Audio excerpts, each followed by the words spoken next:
Hello everyone, welcome back to my channel. ಸ್ನೇಹಿತರೆ, ಇವತ್ತಿನ ವಿಡಿಯೋದಲ್ಲಿ ನಾವೇನು ನೋಡ್ತೀವಿ, ಇವತ್ತಿನ ಕ್ಲಾಸಲ್ಲಿ ಅಂದರೆ ಇವತ್ತಿನ ತರಗತಿಯಲ್ಲಿ ನಾವೇನು ನೋಡ್ತೀವಿ ಅಂತ ಹೇಳಿದ್ರೆ, ಸ್ಪೋಕನ್ ಇಂಗ್ಲೀಷ್ಗೆ ಬೇಕಾಗಿರುವಂಥ ಬಹಳ ಸರಳವಾದ, ಬಹಳ ಸಿಂಪಲ್ ಆದ, ಬಹಳ ಸುಲಭವಾದ ಒಂದು ವಿಷಯ. ಅದು ಏಕವಚನ ಮತ್ತು ಬಹುವಚನ. ಇದು ನಿಮಗೆ ಖಂಡಿತವಾಗ್ಲೂ ಗೊತ್ತಿರಲೇಬೇಕು. ಇಂಗ್ಲೀಷಲ್ಲಿ ಇದು ಏಕವಚನ ಮತ್ತು ಬಹುವಚನ ಗೊತ್ತಿಲ್ಲದಿದ್ರೆ ಬಹಳ ಮಿಸ್ಟೇಕ್ಸ್ ಆಗೋ ಸಾಧ್ಯತೆಗಳು ಇರ್ತವೆ. ಓಕೆ, ಸೊ ಸ್ವಲ್ಪ ಕನ್ಫ್ಯೂಸಿಂಗ್ ಆಗಿದೆ. ಕೆಲವು ಪದಗಳು ಯಾಕೆ ಈ ಥರ ಇದೆ, ಕೆಲವು ಪದಗಳು ಯಾಕೆ ಈ ಥರ ಇದೆ ಅನ್ನೋದು ಸ್ವಲ್ಪ ಕನ್ಫ್ಯೂಷನ್ ಇರುತ್ತೆ. ಅದನ್ನು ನಾವು ಸರಿಯಾದ ರೀತಿ ಪ್ರಾಕ್ಟೀಸ್ ಮಾಡೋದ್ರಿಂದ, ಅಭ್ಯಾಸ ಮಾಡೋದ್ರಿಂದ ಅದನ್ನು ನಾವು ಓವರ್ಕಮ್ ಮಾಡ್ಬೋದು. ಓಕೆ, ಸೊ ಇವತ್ತಿನ ಕ್ಲಾಸಲ್ಲಿ ಏನು ಕಲಿಯೋಣ? Plurals and singulars or singulars and plurals. ಇದೆಲ್ಲ ಸಿಂಪಲ್ ಆಗಿದೆ, ಆದರೂ ಇದನ್ನು ಸರಿಯಾಗಿ ಕಲಿತ್ರೆ ಮಾತ್ರ ನೀವು ಸಿಂಪಲ್ ಇಂಗ್ಲೀಷ್ ಮಾತಾಡಲಿಕ್ಕೆ ಸಾಧ್ಯ ಆಗೋದು. ಓಕೆ, ಸೊ ಹಾಗಾದರೆ ವಿಡಿಯೋಗೆ ಹೋಗೋಣ. ನಮಸ್ಕಾರ ಸ್ನೇಹಿತರೆ, ನಾನು ನಿಮ್ಮ ಇಂಗ್ಲೀಷ್ ಟ್ರೈನರ್ ಅನಿಲ್ ಕುಮಾರ್. ಬನ್ನಿ ಇಂಗ್ಲೀಷ್ ಕಲಿಯೋಣ ಚಾನಲ್ಗೆ ಮತ್ತೊಮ್ಮೆ ಎಲ್ಲರಿಗೂ ಸ್ವಾಗತ, ಸುಸ್ವಾಗತ. ಸ್ನೇಹಿತರೆ, ನೀವು ಈ ಚಾನಲ್ಗೆ ಹೊಸಬರಾಗಿದ್ದರೆ ದಯವಿಟ್ಟು ಚಾನಲನ್ನು ಸಬ್ಸ್ಕ್ರೈಬ್ ಮಾಡೋದನ್ನು ಮರಿಬೇಡಿ. ಹಾಗೆ ಪಕ್ಕದಲ್ಲಿರುವ ಬೆಲ್ ಐಕಾನ್ ಕ್ಲಿಕ್ ಮಾಡಿ. ನಾವು ಹಾಕುವ ಎಲ್ಲ ವಿಡಿಯೋಗಳು ನಿಮಗೆ ನೋಟಿಫಿಕೇಶನ್ ಬರುತ್ತೆ. ಜಸ್ಟ್ ನೋಟಿಫಿಕೇಶನ್ ಕ್ಲಿಕ್ ಮಾಡಿದ್ರೆ ಸಾಕು, you are free to learn English. ಹಾಗೆ ಈ ವಿಡಿಯೋನ ದಯವಿಟ್ಟು ಕೊನೆ ತನಕ ನೋಡಿ, ಯಾಕೆಂದರೆ ಬಹಳ ವಿಷಯಗಳಿದ್ದಾವೆ ಇದರಲ್ಲಿ ತಿಳ್ಕೊಳ್ಳಿಕ್ಕೆ. ಬಹಳ ವಿಷಯ ಅಂದರೆ ಸಿಂಗ್ಯುಲರ್, ಪ್ಲೂರಲಲ್ಲಿ ಯಾವ್ಯಾವ ಪದಗಳಲ್ಲಿ ಏನೇನಾಗುತ್ತೆ, ಸುಮಾರು 50 ಪದಗಳ ಲಿಸ್ಟ್ ನಾನು ನಿಮಗೆ ತೋರಿಸ್ತೀನಿ. ಅದರಲ್ಲಿ ಯಾವ ಥರ ಚೇಂಜಸ್ ಆಗುತ್ತೆ ಅನ್ನೋದನ್ನ ನೀವು ನೋಡ್ಬೋದು. ಹಾಗಾಗಿ ಖಂಡಿತವಾಗ್ಲೂ ಕೊನೆ ತನಕ ನೋಡಬೇಕು. ಹಾಗೆ ಈ ವಿಡಿಯೋಗೆ ಈಗಲೇ ಒಂದು ಲೈಕನ್ನು ಕೊಟ್ಬಿಡಿ. ಹಾಗೆಯೇ ಈ ವಿಡಿಯೋನು ಎಲ್ಲರಿಗೂ ಶೇರ್ ಮಾಡಿ. ನಿಮಗೆ ಏನಾದರೂ ಡೌಟ್ ಇದ್ದರೆ please comment four. So without any further do, let's dive into the video. All right, hi friends, ಇದೊಂದು ವಿಶೇಷ ಸೂಚನೆ. ನಮ್ಮಲ್ಲಿ ಇದೀಗ ಆನ್ಲೈನ್ ಸ್ಪೋಕನ್ ಇಂಗ್ಲಿಷ್ ಕೋರ್ಸ್ನ ಹೊಸ ಬ್ಯಾಚ್ ಶುರುವಾಗಿದೆ. ನೀವು ಇನ್ಮೇಲೆ ಎಲ್ಲೂ ಹೊರಗಡೆ ಹೋಗಿ ಇಂಗ್ಲಿಷ್ ಕಲಿಯುವ ಅವಶ್ಯಕತೆ ಇಲ್ಲ. ಮನೆಯಲ್ಲೇ ಕೂತ್ಕೊಂಡು ಯಾವುದೇ ಟೆನ್ಷನ್ ಇಲ್ಲದೆ, ಏನು ಮುಗಿದಿರಬಿಲ್ಲದೆ ಇಂಗ್ಲಿಷ್ ಮಾತಾಡೋದನ್ನ ಕಲಿಯಬಹುದು. ಸ್ನೇಹಿತರೆ, ಸ್ಪೋಕನ್ ಇಂಗ್ಲಿಷ್ ಮಾತ್ರ ಅಲ್ಲ, ನಿಮಗೆ ಇಂಗ್ಲಿಷ್ನ ಓದಲಿಕ್ಕೆ ಬರಲಿಕ್ಕೆ ಬರಲ್ಲ ಅಂತ ಇಟ್ಕೊಳ್ಳಿ. ಈಗ ಇಂಗ್ಲಿಷಲ್ಲಿ ನಿಮಗೆ ಓದಲಿಕ್ಕೆ ಬರಲಿಕ್ಕೆ ಬರಲ್ಲ, ಬರೀ ನಿಮಗೆ ABCD ಮಾತ್ರ ಗೊತ್ತು, ಅಥವಾ ABCD ಗೊತ್ತಿಲ್ಲ ಅಂತ ಇಟ್ಕೊಳ್ಳಿ. ಸೊ ABCD ಗೊತ್ತಿಲ್ಲ ಅಂತ ಪರವಾಗಿಲ್ಲ, ನಾವು ನಿಮಗೆ ಇಂಗ್ಲಿಷ್ನ ಬೇಸಿಕ್ಕಿಂದನೇ ಓದಲಿಕ್ಕೆ ಮತ್ತು ಬರಲಿಕ್ಕೆ ಸಹ ಹೇಳ್ಕೊಡ್ತೀವಿ. ಅದು ಅಲ್ಲದೆ ನೀವು ಒಂದು ವೇಳೆ ಕನ್ನಡನೇ ಬರಲ್ಲ ಅಂತ ಇಟ್ಕೊಳ್ಳಿ, ಕನ್ನಡನೂ ಹೇಳ್ಕೊಟ್ಟು ಕನ್ನಡದಿಂದ ಇಂಗ್ಲಿಷ್ನ ಹೇಗೆ ಓದೋದು, ಕನ್ನಡನೂ ನಾವು ಹೇಳ್ಕೊಟ್ಟು ಅದರ ಮೂಲಕ ಇಂಗ್ಲಿಷ್ನ ಹೇಗೆ ಕಲಿಯೋದು ಅನ್ನೋದನ್ನ ನಾವು ಈ ಕೋರ್ಸಲ್ಲಿ ಇನ್ಕ್ಲೂಡ್ ಮಾಡಿದ್ದೀವಿ. ಸ್ನೇಹಿತರೆ, ಈ ಕೋರ್ಸನ್ನು ಚಿಕ್ಕ ಮಕ್ಕಳನ್ನು ಹೊರತುಪಡಿಸಿ ಬೇರೆ ಯಾರು ಬೇಕಾದ್ರೆ ಈ ಕೋರ್ಸ್ಗೆ ಜಾಯ್ನ್ ಆಗ್ಬೋದು. ನೀವು ಕೆಲಸ ಹೋಗೋರು ಇರ್ಬೋದು, ಮನೆಯಲ್ಲಿ ಇರ್ಬೋದು, ಅಥವಾ ನೀವು ಯಾವುದೋ ಒಂದು ಬಿಸ್ನೆಸ್ ಮಾಡ್ತಾ ಇರ್ಬೋದು. ಓಕೆ, ಸೊ ಯಾರು ಬೇಕಾದ್ರೂ ಈ ಕೋರ್ಸ್ನ ಜಾಯ್ನ್ ಆಗ್ಬೋದು. ಹಾಗಾದ್ರೆ ಸ್ನೇಹಿತರೆ, ತಡ ಯಾಕೆ? ಈ ಸ್ಪೋಕನ್ ಇಂಗ್ಲಿಷ್ ಕೋರ್ಸ್ ಮತ್ತು English basic reading and writing ಕೋರ್ಸ್ನ ಜಾಯ್ನ್ ಆಗಬೇಕು ಅಂತ ಆಸಕ್ತಿ ಇರೋರು ಈ ಕೂಡಲೇ ನಿಮ್ಮ ಫೋನ್ ತೆಗೆದುಕೊಳ್ಳಿ, ಹಾಗೂ ಇಲ್ಲಿ ಬರ್ತಿರುವಂತಹ ನಂಬರ್ಗೆ ಅಥವಾ ಕೆಳಗಡೆ ಬರ್ತಾ ಇರುವಂತಹ ನಂಬರ್ಗೆ ನೀವು ಕರೆ ಮಾಡತಕ್ಕದ್ದು, ಅಥವಾ ವಾಟ್ಸ್ಆ್ಯಪ್ನಲ್ಲಿ ಸಂಪರ್ಕಿಸಿ ನಿಮ್ಮ ಹೆಸರನ್ನು ರಿಜಿಸ್ಟರ್ ಮಾಡಿಕೊಳ್ಳಿ. ಸೊ ಈಗ ನೋಡಿ, ಸಿಂಗ್ಯುಲರ್ ಆ್ಯಂಡ್ ಪ್ಲೂರಲ್. ಸಿಂಗ್ಯುಲರ್ ಅಂದರೆ ಏಕವಚನ, ಪ್ಲೂರಲ್ ಅಂದರೆ ಬಹುವಚನ. ಸೊ ಏಕವಚನ ಅಂದ್ರೆ ಏನು, ಬಹುವಚನ ಅಂದ್ರೆ ಏನು ಅಂತ ನಾನು ಮತ್ತೆ ನಿಮಗೆ ಕನ್ನಡದಲ್ಲಿ ಹೇಳ್ಕೊಡೋ ಅವಶ್ಯಕತೆ ಇಲ್ಲ. These are basic things. Okay, ಏಕವಚನ ಅಂದರೆ ಒಂದು ವಸ್ತು, ವ್ಯಕ್ತಿ, ವಿಷಯ ಅಥವಾ ಸ್ಥಳ, ಇದರ ಬಗ್ಗೆ ಮಾತಾಡಬೇಕಾದ್ರೆ ಒಂದಕ್ಕಿಂತ ಜಾಸ್ತಿ ಹೇಳಬೇಕಾದ್ರೆ ಬಹುವಚನ ಅಂತ ಹೇಳ್ತೀವಿ. ಸೊ ಇಲ್ಲಿ ನೋಡಿ, ಬುಕ್ ಅನ್ನೋದು ಒಂದು ಪುಸ್ತಕಕ್ಕೆ ನಾವು ಬುಕ್ ಆರ್ ಅ ಬುಕ್ ಅಂತ ಹೇಳ್ತೀವಿ. ಬುಕ್ಸ್, ಇಲ್ಲಿ ಎಸ್ ಹಾಕ್ತಾ ಇದೀವಿ. ಓಕೆ, ಸೊ ಕರೆಕ್ಟಾಗಿ ಅಬ್ಸರ್ವ್ ಮಾಡಿ, ಇಲ್ಲಿ ಎಸ್ ಹಾಕ್ತಾ ಇದೀವಿ. ಈ ಎಸ್ ಇರೋದ್ರಿಂದ ಅದು ಪುಸ್ತಕಗಳು. ಈ ಗಳು ಯಾಕೆ ಹಾಕ್ತೀವಿ ನಾವು? ಗಳು ಅಂದ್ರೆ ಒಂದಕ್ಕಿಂತ ಜಾಸ್ತಿ ಇರುವಂತಹ ವಸ್ತುಗಳು ಅಂತ ಹೇಳ್ತೀವಲ್ವಾ, ಅದಕ್ಕೆ ನಾವು ಗಳು ಅಂತ ಹಾಕ್ತೀವಿ. ಸೊ ಈ ಗಳು ಅಂದ್ರೆ ಎಸ್ ಅಂತ ಕೇಳಿದ್ರೆ ಕೆಲವು ಕಡೆ ಹೌದು, ಕೆಲವು ಕಡೆ ಅಲ್ಲ ಅಂತ ಹೇಳಬೇಕಾಗುತ್ತೆ. ಓಕೆ, ಸೊ ಈಗ ಒಂದು ಪುಸ್ತಕ ಅ ಬುಕ್, ಒಂದಕ್ಕಿಂತ ಜಾಸ್ತಿ ಪುಸ್ತಕಗಳಿದ್ರೆ ಬುಕ್ಸ್. ಸೊ ಈಗ ಅದನ್ನು ಉಪಯೋಗ ಮಾಡಿ ಸೆಂಟೆನ್ಸ್ ಅಲ್ಲಿ ಉಪಯೋಗ ಮಾಡೋದು ಹೇಗೆ ಅಂತ ನೋಡೋಣ. I have a book. I have a book, ನನ್ನ ಹತ್ರ ಒಂದು ಪುಸ್ತಕ ಇದೆ, ನನ್ನ ಬಳಿ ಒಂದು ಪುಸ್ತಕ ಇದೆ. I have a book, a book. Okay, ನನ್ನ ಬಳಿ ಒಂದು ಪುಸ್ತಕ ಇದೆ, I have a book. But ಇಲ್ಲಿ ನನ್ನ ಬಳಿ ಬಹಳ ಪುಸ್ತಕಗಳಿದ್ರೆ, ನನ್ನ ಹತ್ರ ತುಂಬ ಪುಸ್ತಕ ಇದೆ ಅಂತ ಹೇಳಬೇಕಾದ್ರೆ I have many. I have many. Many ಅಂದರೆ ಬಹಳ ಅಂತ ಹೇಳ್ಬೋದು, ತುಂಬ ಅಂತ ಹೇಳ್ಬೋದು. ಸೊ ನನ್ನ ಹತ್ರ ತುಂಬ ಪುಸ್ತಕಗಳಿವೆ. ಗಳು ಇವೆ, ಗಳಿವೆ, ಇದು ಇಲ್ಲೇ ಸೇರುತ್ತೆ. ಎಸ್ ಅನ್ನೋದು ನಾವು ಹಾಕ್ತೀವಿ. ಐ ಹ್ಯಾವ್ ಮೆನಿ ಬುಕ್ಸ್, ನನ್ನ ಹತ್ರ ತುಂಬ ಪುಸ್ತಕಗಳಿವೆ. I have many books. So ಇದರ ನೆಗೆಟಿವ್ ಹೇಳ್ಬೇಕಂದ್ರೆ I don't have a book, ನನ್ನ ಹತ್ರ ಒಂದು ಪುಸ್ತಕ ಇಲ್ಲ. ಅಥವಾ I don't have many books, ನನ್ನ ಹತ್ರ ಭಾಳ ಏನು ಪುಸ್ತಕಗಳಿಲ್ಲ. ಐ ಹ್ಯಾವ್ ಸಮ್ ಬುಕ್ಸ್, ನನ್ನ ಹತ್ರ ಸ್ವಲ್ಪ ಪುಸ್ತಕಗಳಿದ್ದಾವೆ ಅಷ್ಟೇ. Okay, so this is how you use it in a sentence. Okay, next ಸುಮ್ಮನೆ ಜಸ್ಟ್ ಒಂದೊಂದೇ ಎಕ್ಸಾಂಪಲ್ ನೋಡೋಣ. ಪೆನ್ಸ್ ಅಂತಿದೆ ನೋಡಿ. ಟೇಕ್ ಅ ಪೆನ್, ಒಂದು ಪೆನ್ ತಗೊಳ್ಳಿ, ಬರ್ಕೊಳ್ಳಿ. ಒಂದು ಪೆನ್ ತಗೊಳ್ಳಿ, ಬರ್ಕೊಳ್ಳಿ. Take a pen and write down. Pen ತಗೊಳ್ಳಿ, ಬರ್ಕೊಳ್ಳಿ. ಟೇಕ್ ಅ ಪೆನ್, ಒಂದು ಪೆನ್ ತಗೊಳ್ಳಿ. Please give me those pens. Okay, please give me those pens. Those ಅಂದ್ರೆ ಏನು? ಅವು. ಓಕೆ, ಆ ಪೆನ್ನುಗಳು. ದೋಸ್ ಅಂದ್ರೆ ಅವು ಅಥವಾ ಆ ಪೆನ್ನುಗಳು. Please give me a pen, those pens, ಆ ಪೆನ್ನುಗಳನ್ನು. ನೋಡಿ, ಆ ಪೆನ್ನುಗಳನ್ನು. ಸೊ ಆ ಪೆನ್ನುಗಳನ್ನು ಅಂತ ಹೇಳ್ಬೇಕಾದ್ರೆ ನಾವು ದೋಸ್ ಪೆನ್ ಅಂತ ಹೇಳಿ, ಆ ಪೆನ್ನುಗಳು, ಅದು ದೂರದಲ್ಲಿರುವಂಥದ್ದು. ರೈಟ್? ಓಕೆ, ನೆಕ್ಸ್ಟ್ ನೋಡೋಣ. Boxes. The box is heavy, the box is heavy. ಇಲ್ಲಿ ನೋಡಿ, ಇದು ಬಹಳ ಮುಖ್ಯ. ನೀವು ಇಲ್ಲಿ ಸಿಂಗ್ಯುಲರ್ ಹಾಕಿದಾಗ ಎ ಎಲ್ ಬಳಸಬೇಕು, ಈಸ್ ಎಲ್ ಬಳಸಬೇಕು, ಅದು ಚೆನ್ನಾಗಿ ಗೊತ್ತಿರಬೇಕು ನಿಮಗೆ. ಇಲ್ಲಿ ಏನಿದೆ ನೋಡಿ, ದ ಬಾಕ್ಸ್ ಒಂದು. ಈ ದ ಯಾಕೆ ಬಂತು ಅದು ನೆಕ್ಸ್ಟ್ ಪಾಠದಲ್ಲೇ ಹೇಳ್ತೀನಿ ನಾನು. ದ ಬಾಕ್ಸ್ ಈಸ್, ಇಲ್ಲಿ ಈಸ್ ಯೂಸ್ ಮಾಡ್ತೀವಿ ಯಾಕೆಂದ್ರೆ ದ ಬಾಕ್ಸ್ ಅಂದ್ರೆ ಒಂದು ಬಾಕ್ಸ್ ಅಂತ. The box is heavy, heavy ಅಂದ್ರೆ ಭಾರವಾಗಿದೆ. ಸೊ ಆ ಪೆಟ್ಟಿಗೆ ಭಾರ ಇದೆ. ಓಕೆ, ದೋಸ್ ಅಂದ್ರೆ ಅವು ಅಥವಾ ಆ ಪೆಟ್ಟಿಗೆಗಳು. ದೋಸ್ ಬಾಕ್ಸಸ್, ಇ ಎಸ್ ಹಾಕಿದೀವಿ ನಾವು. ಕೆಲವು ಅಕ್ಷರಗಳಿಗೆ ಇ ಎಸ್ ಹಾಕ್ತೀವಿ. ಇ ಎಸ್ ಹಾಕೋದು ಯಾವುದಕ್ಕೆ ಅಂದ್ರೆ ಟಿ ಸಿ ಎಚ್ ಬಂದ್ರೆ, ಅಥವಾ ನಿಮಗೆ ಎಸ್ ಎಚ್ ಬಂದ್ರೆ, ಅಥವಾ ಎಕ್ಸ್ ಬಂದ್ರೆ, ಇನ್ನು ಕೆಲವು ಅಕ್ಷರಗಳು ಬಂದಾಗ ನಾವು ಇ ಎಸ್ ಅದಕ್ಕೆ ಸೇರಿಸ್ತೀವಿ. ಓಕೆ, ನಾವು ಬಾಕ್ಸಸ್. ಆರ್ ಇಲ್ಲಿ ಇದೆ ಮುಖ್ಯ. ಇಲ್ಲಿ ನೋಡಿ ಈಸ್ ಇದೆ, ಆರ್ ಇದೆ. ಸೊ ಇಲ್ಲಿ ಆರ್ ಅಂದ್ರೆ ಒಂದಕ್ಕಿಂತ ಜಾಸ್ತಿ ಇರುವುದಕ್ಕೆ ನಾವು ಆರ್ ಹಾಕ್ತೀವಿ. ಇ ಎಸ್ ಇದೆ, ಅದಕ್ಕೋಸ್ಕರ ಆರ್ ಹಾಕ್ತೀವಿ. The boxes are empty, the boxes are empty ಅಂದ್ರೆ ಆ ಪೆಟ್ಟಿಗೆಗಳು ಖಾಲಿ ಇವೆ. ಓಕೆ, ನೆಕ್ಸ್ಟ್ ಏನಂತ ನೋಡೋಣ. ನೆಕ್ಸ್ಟ್ ನೋಡಿ,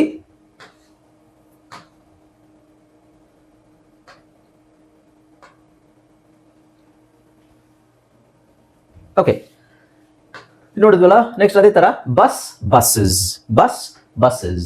ಅ bus is coming, a bus is coming, ಒಂದು ಬಸ್ ಬರ್ತಾ ಇದೆ. Many buses are coming, many buses are coming. A bus is coming, many buses are coming. So buses are, bus, a bus is. ಈ difference ನಿಮಗೆ ಗೊತ್ತಿರಬೇಕು. ಬರೀ S ಹಾಕೋದು ಮಾತ್ರ ಅಲ್ಲ, ಇಸ್, ಆರ್ ಎಲ್ಲಿ ಬಳಸಬೇಕು.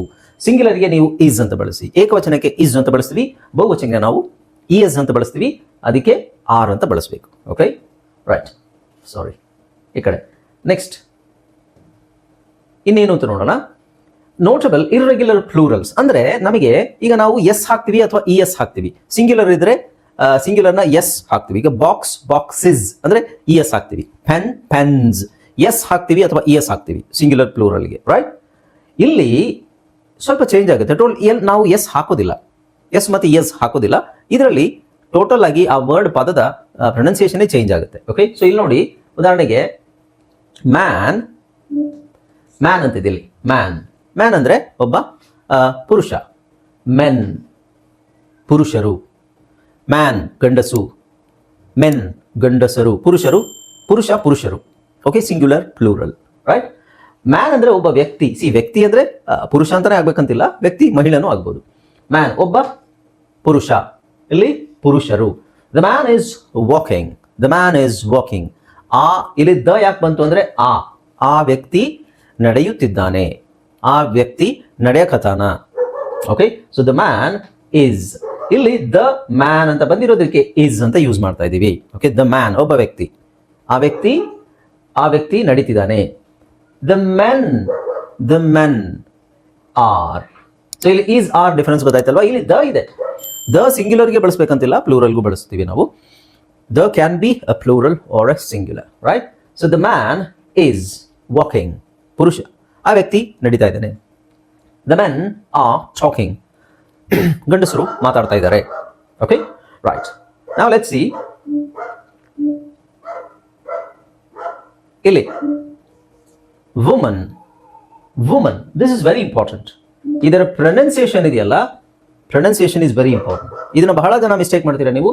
ವುಮನ್, ವು, ಇದನ್ನ ನಾವು ಈ ಕನ್ನಡದಲ್ಲಿ ನಾವು ಸ್ಟಾರ್ಟಿಂಗ್ ಅಲ್ಲೇ ಈ ಪದ ಬಳಸಲ್ಲ. Woman, woman, woman. ತುಂಬಾ ಜನ ಇದನ್ನ ಉಮೆನ್ ಅಂತಾರೆ. Women, that's wrong. ಇದನ್ನ ಹಿಂಗೆ ಹೇಳ್ಬೇಡಿ. ಇದು ಉಮೆನ್ ಮತ್ತೆ ಅದನ್ನೇ ವುಮೆನ್ ಅಂತಾನೆ ಹೇಳ್ತಾರೆ, ವಿಚ್ ಇಸ್ ಆಲ್ಸೋ ರಾಂಗ್. ಇದನ್ನ ನೀವು ವಿ ಮೆನ್, ಮೀ ಯೂಸ್ ಮಾಡ್ಬೇಕಿಲ್ಲಿ. ಓಕೆ, ಇಂಗ್ಲಿಷ್ ಡಿಕ್ಷನರಿಲಿ ನೀವು ಅದರ ಉಚ್ಚಾರಣೆ ನೋಡಿದ್ರೆ ಇದು ಹಾಗೆ ಇರುತ್ತೆ. ವಿಮೆನ್, ವಿಮೆನ್ ಅಲ್ಲ, women. Woman, women. Woman, women. Okay, ನಾ ಶಿ ಈಸ್ ಈಸ್, ಯಾಕೆಂದ್ರೆ ಶಿ ಅನ್ನೋದು ಒಬ್ಬ ವ್ಯಕ್ತಿ, ಒಂದು ಮಹಿಳೆ. She is a talented woman. She is a talented woman. ಆಕೆ ಒಬ್ಬ ಪ್ರತಿಭಾವಂತ ಮಹಿಳೆ. Okay, next many women. Many ಅಂದ್ರೆ ಒಂದಕ್ಕಿಂತ ಜಾಸ್ತಿ, ವಿಮೆನ್ ಅಂದ್ರೆ ಮಹಿಳೆಯರು. ಆರ್, ಮೆನಿ ವಿಮೆನ್ ಈಸ್ ಅಲ್ಲ, many women are working here. ಇಲ್ಲಿ ತುಂಬಾ ಮಹಿಳೆಯರು ಕೆಲಸ ಮಾಡ್ತಿದ್ದಾರೆ. Okay, man men, woman women, ಇದನ್ನ ಬಹಳ ಜನ ಮಿಸ್ಟೇಕ್ ಮಾಡ್ತಾರೆ. ಫಾರ್ ಎಕ್ಸಾಂಪಲ್, ನಿಮಗೆ 80% ಜನ ಈ ವಿಮೆನ್ ಅನ್ನೋದು ಗೊತ್ತೇ ಇಲ್ಲ ಅವರಿಗೆ ಉಚ್ಚಾರಣೆ. ನೀವು ಯಾರ ಹತ್ರನಾದ್ರೂ ಬೇಕಾದ್ರೆ ಇಂಗ್ಲೀಷ್ ಗೊತ್ತಿರೋ ಹತ್ರ ಕೇಳಿ ನೋಡಿ, ಒಬ್ಬರಲ್ಲ ಒಬ್ರು ಅದರಲ್ಲಿ ತಪ್ಪು ಮಾಡೇ ಮಾಡ್ತಾರೆ. ಓಕೆ, ಸೊ ವಿಮೆನ್ ಅಂತ ಹೇಳಬೇಕು, ನೀವು ಬೇಕಾದ್ರೆ ಅದರ ಡಿಕ್ಷನರಿಲಿ ಅದರ ಉಚ್ಚಾರಣೆನ ನೋಡ್ಬೋದು. ರೈಟ್. ಸೊ ಚೈಲ್ಡ್, ಹಾಗೆ ಇದೆಲ್ಲ ಏನು notable irregular plural forms. Child, children. Okay, the child is playing, the child is playing, ಮಗು ಆಟ ಆಡ್ತಿದೆ. The children are at school, ಮಕ್ಕಳು ಶಾಲೆಯಲ್ಲಿದ್ದಾರೆ. ದ ಚೈಲ್ಡ್ ಈಸ್ ಪ್ಲೇಯಿಂಗ್, ಮಗು ಆಟ ಆಡ್ತಿದೆ. The children are, child is, children are. ಇದು ನಿಮಗೆ ಬಾಯ್ಪಾಠ ಆದ್ರೆ ಮಾತ್ರ ಅದು ನೀವು ಮಾತಾಡಬೇಕಾದ್ರೆ ನಿಮಗೆ ಈಸಿ ಆಗುತ್ತೆ. Okay, the child is, the children are, the child is, the children are, ಈ ಥರನೇ ನೀವು ಬಾಯ್ಪಾಠ ಮಾಡಬೇಕು. Okay, right. ನೆಕ್ಸ್ಟ್ ನೋಡಿ, foot, foot or feet, foot, feet. So foot ಅಂದರೆ my foot is paining, my foot, ನನ್ನ ಕಾಲು ಅಂದರೆ ಪಾದ, ಪಾದ ನೋವ್ತಾ ಇದೆ. My foot is paining, my feet are tired, my feet are tired, ನನ್ನ ಪಾದಗಳು ದಣಿದಿವೆ ಅಥವಾ ನನ್ನ ಪಾದಗಳು ಸುಸ್ತಾಗಿವೆ ಅಂತ ಹೇಳ್ತೀವಿ. ಓಕೆ, ಸೊ ಇದು ಕಾಮನ್ ಆಗಿರೋದು ನೋಡಿ. ಅದೇ ಟೂತ್, ಟೀತ್. ಟೂತ್ ಅಂದರೆ ಒಂದು ಹಲ್ಲು, ಟೀತ್ ಅಂದರೆ ಹಲ್ಲುಗಳು. Okay, I have a tooth ache, I have a tooth ache, ನನಗೆ ಒಂದು ಹಲ್ಲು ನೋವಿದೆ. ಬ್ರಷ್ ಯೋರ್ ಟೀತ್ ಪ್ರಾಪರ್ಲಿ, ನಿಮ್ಮ ಹಲ್ಲನ್ನು ಸರಿಯಾಗಿ ಉಜ್ಜಿ. Okay, tooth, teeth. ಇದು ನಿಮಗೆ ಸಿಂಪಲ್ ಅನ್ಸ್ಬೋದು, ಬಟ್ ಇದನ್ನೇ ನಿಮಗೆ ಸರಿಯಾಗಿ ಹೇಳಿಕ್ಕೆ ಬರಲ್ಲ ಅಂದರೆ ನೀವು ಏನು ಕಲ್ತ್ರೂ ಪ್ರಯೋಜನ ಇಲ್ಲ. ಮೌಸ್, ಮೈಸ್, ಮೌಸ್, ಮೈಸ್, ಒಂದು ಇಲಿ ಮೌಸ್. ಇನ್ನೊಂದು ಒಂದಕ್ಕಿಂತ ಜಾಸ್ತಿ ಇಲಿಗಳು ಅಂತ ಹೇಳಕ್ಕೆ mice, mouse, mice. So a mouse is in the room, a mouse is in the room. I saw 2 mice today, I saw 2 mouses ಅಲ್ಲ, ಮೌಸ್, ಮೈಸ್. ಇದನ್ನ ಬಹಳ ಜನ ಮಿಸ್ಟೇಕ್ ಮಾಡ್ತಾರೆ. ಒಂದು ಇಲಿ ಅ ಮೌಸ್, ಎರಡು ಇಲಿ 2 mouses ಅಲ್ಲ. ಹೌಸ್, ಹೌಸಸ್, ಮೌಸ್, ಮೈಸ್, ಮೌಸಸ್ ಅಲ್ಲ, mice. These things are very important. Next ನೋಡಿ, ಕೆಲವುದು ಹಾಗೆ ಇರುತ್ತೆ, ಕೆಲವುದು ಚೇಂಜ್ ಆಗೋದಿಲ್ಲ. ಉದಾಹರಣೆಗೆ ಫಿಶ್, ಫಿಶ್, ಫಿಶ್ ಅಂತಾನೆ ಇರುತ್ತೆ. ಬಟ್ ಇದರಲ್ಲಿ ಫಿಶಸ್ ಅಂತಾನು ಬರುತ್ತೆ, ಬಟ್ ಅದು ಬೇರೆ, ವಿವಿಧ ವಿಧದ ಒಂದು ಮೀನು. ಇದನ್ನ ಹೇಳ್ತೀನಿ, ಇದು ಸ್ವಲ್ಪ ಕ್ರಿಟಿಕಲ್ ಅನ್ಸ್ಬೋದು ನಿಮಗೆ. ಫಿಶ್, ಫಿಶಸ್, ಫಿಶಸ್ ಅಂತ ಇದೆ.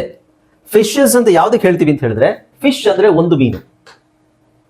ಇಲ್ಲಿ ಫಿಶ್ ಅಂತ ಬಂದಾಗ ಎರಡು ಅಥವಾ ಎರಡಕ್ಕಿಂತ ಜಾಸ್ತಿ, ಎರಡಕ್ಕಿಂತ ಜಾಸ್ತಿ ಮೀನಿದ್ರು ನಾವು ಫಿಶ್ ಅಂತಾನೆ ಹೇಳೋದು. 1 fish, 2 fish, 3 fish, 4 fish, 5 fish, 6 fish. But 1 fish, 2 fishes ಅಲ್ಲ. 1 fish, 2 fish, 3 fish. But fishes ಎಲ್ಲಿ ಹೇಳ್ತೀವಿ ಅಂತ ಹೇಳಿದ್ರೆ, there are different kinds are there are different types of fishes in the ocean. ಅಂದ್ರೆ ಬೇರೆ ಬೇರೆ ಬಗೆಯ ಮೀನುಗಳು ಇವೆ. ಬಗೆಯ ಮೀನುಗಳು ಅಂತ ಹೇಳಿದಾಗ ನಾವು ಫಿಶಸ್ ಅಂತ ಹೇಳ್ತೀವಿ. ಒಂದೇ ಬಗೆಯ ಮೀನು ಒಂದಕ್ಕಿಂತ ಜಾಸ್ತಿ ಇದ್ರೆ ಅದಕ್ಕೆ ನಾವು ಫಿಶ್ ಅಂತಾನೆ ಹೇಳ್ತೀವಿ. 10 ಮೀನಿದ್ರು 10 fish ಅಂತ ಹೇಳ್ತೀವಿ, ಹೊರತು 10 fishes ಅಂತ ಹೇಳಲ್ಲ. ಅದೇ ಬೇರೆ ಬೇರೆ ಬಗೆಯ ಮೀನುಗಳು ಇದ್ದಾಗ there are different types of fish are fishes ಅಂತ ಅದನ್ನು ಯೂಸ್ ಮಾಡ್ತೀವಿ. Okay, right. ಸೊ ಇದನ್ನು ಸಾಮಾನ್ಯವಾಗಿ ಯಾರು ಬಳಸೋದಿಲ್ಲ, ಮಿಸ್ ಮಾಡ್ತಾರೆ. I caught a fish, the river is full of fish, the river is full of fish. Okay, now sheep ಅಷ್ಟೇ, sheep, sheep, sheep ಅಂತ ನಾವು ಯೂಸ್ ಮಾಡಿದಾಗ ಅದನ್ನ sheep ಅಂತಾನೆ ಹೇಳ್ತೀವಿ. one sheep, 2 sheep, 1 sheep, 2 sheeps ಅಲ್ಲ. Okay, that's quite interesting. Next ಹಾಗೆ person, people, 1 person, 2 people.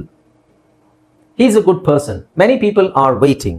Okay, so ಇದನ್ನೆಲ್ಲ ಕರೆಕ್ಟ್ ಆಗಿ ನೀವು ನೆನಪಲ್ಲಿ ಇಟ್ಕೋಬೇಕು. ಅಂಡ್ ಇದರದ್ದು ನಾನು ನಿಮಗೆ ಒಂದು ಚಾರ್ಟ್ ಮಾಡಿದ್ದೀನಿ. ಇದರಲ್ಲಿ 50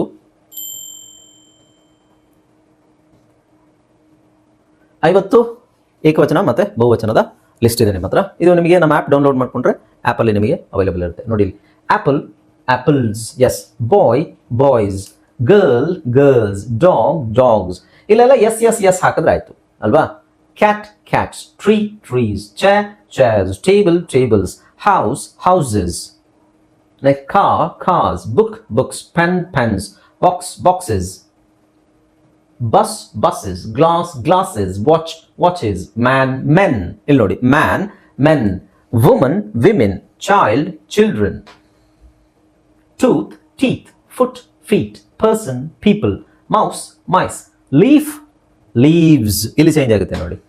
ಹಾಗೆ ನೈಫ್, ನೈವ್ಸ್. ಅದೇ ವೈಫ್, ವೈವ್ಸ್ ಅಂತಾನೂ ಬರುತ್ತೆ. wolf, wolves, city, cities, story, stories. ಇಲ್ಲಿ ನಾವು ವೈ ತೆಗೆದು ಇ ಎಸ್ ಹಾಕ್ತೀವಿ. Family, families. baby, babies, tomato, tomatoes, tomatoes, potato, potatoes, hero, heroes, fish, fish, sheep, sheep, deer, deer. So ಇಲ್ಲಿ ಡಿಯರ್ಸ್ ಅಂತ ಹೇಳಲ್ಲ, ಡಿಯರ್ ಅನ್ನೋದನ್ನ ಡಿಯರ್ ಅಂತಾನೆ ಹೇಳ್ತೀವಿ.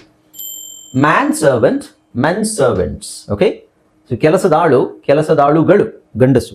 Goose, geese. This is very important. Goose, geese. Ox, oxes ಅಲ್ಲ, oxen. ಇದು ವಿಚಿತ್ರವಾಗಿದೆ, ಈ ವಿಚಿತ್ರನೇ ಅರ್ಥ ಮಾಡ್ಕೋಬೇಕಾಗಿರೋದು. Key, keys. Day, days. Monkey, monkeys. Flower, flowers. Okay, so ಆ ಥರದ್ದು ಇನ್ನೊಂದಿಷ್ಟಿದ್ದಾವೆ. ಓಕೆ, ಸೊ ಇದನ್ನು ಕರೆಕ್ಟಾಗಿ ನೀವು ಪ್ರಾಕ್ಟೀಸ್ ಮಾಡಿದ್ರೆ it would be very easy for you to speak. ನಿಮಗೆ ಮಾತಾಡಲಿಕ್ಕೆ ಬಹಳ ಈಸಿ ಆಗುತ್ತೆ, ಇಲ್ಲ ಅಂದರೆ ಕಷ್ಟ ಆಗಬಹುದು. Okay, right. ಸೊ ಈ ವಿಡಿಯೋ ಇಷ್ಟ ಆಯಿತು ಅಂತ ಅನ್ಕೊಂಡಿದ್ದೀನಿ. ಇಷ್ಟ ಆದರೂ ಆಗದಿದ್ರು ಒಂದು ಲೈಕ್ ಕೊಟ್ಬಿಡಿ, ಹಾಗೆ ಸಬ್ಸ್ಕ್ರೈಬ್ ಮಾಡ್ಕೊಳ್ಳಿ. ಯಾಕೆಂದರೆ ತುಂಬ ಜನ ವಿಡಿಯೋ ನೋಡ್ತೀರಾ, ಸಬ್ಸ್ಕ್ರೈಬ್ ಮಾಡ್ಕೊಳ್ಳೋದಿಲ್ಲ, ಹಾಗೆ ಹೋಗ್ಬಿಡ್ತೀರಾ. ಅದರಲ್ಲಿ ನಮಗೆ ಗ್ರಾಫ್ ಸಿಗುತ್ತೆ, ಅದರಲ್ಲಿ 52% ಜನ ಸಬ್ಸ್ಕ್ರೈಬೇ ಮಾಡ್ಕೊಂಡಿಲ್ಲ. ವಿಡಿಯೋಸ್ ನೋಡ್ತಾ ಇದ್ದೀರಾ, ಸಬ್ಸ್ಕ್ರೈಬ್ ಮಾಡ್ಕೊಂಡಿಲ್ಲ. ದಯವಿಟ್ಟು ಸಬ್ಸ್ಕ್ರೈಬ್ ಮಾಡ್ಕೊಳ್ಳಿ, ಹಾಗೆ ವಿಡಿಯೋಗೆ ಒಂದು ಲೈಕ್ ಕೊಟ್ಬಿಡಿ. ಯಾರಿಗಾದರೂ ನಿಮಗೇನಾದರೂ ಡೌಟ್ ಇದ್ದರೆ ಕಾಮೆಂಟ್ ಸೆಕ್ಷನ್ ಕಾಮೆಂಟ್ ಮಾಡಿ, ಹಾಗೆ ಎಲ್ಲರಿಗೂ ವಿಡಿಯೋನ ಶೇರ್ ಮಾಡಿ. Right, so thank you so much for watching this video. This is Anand Kumar signing off. Keep watching my videos until my next video uploads. Bye bye, take care.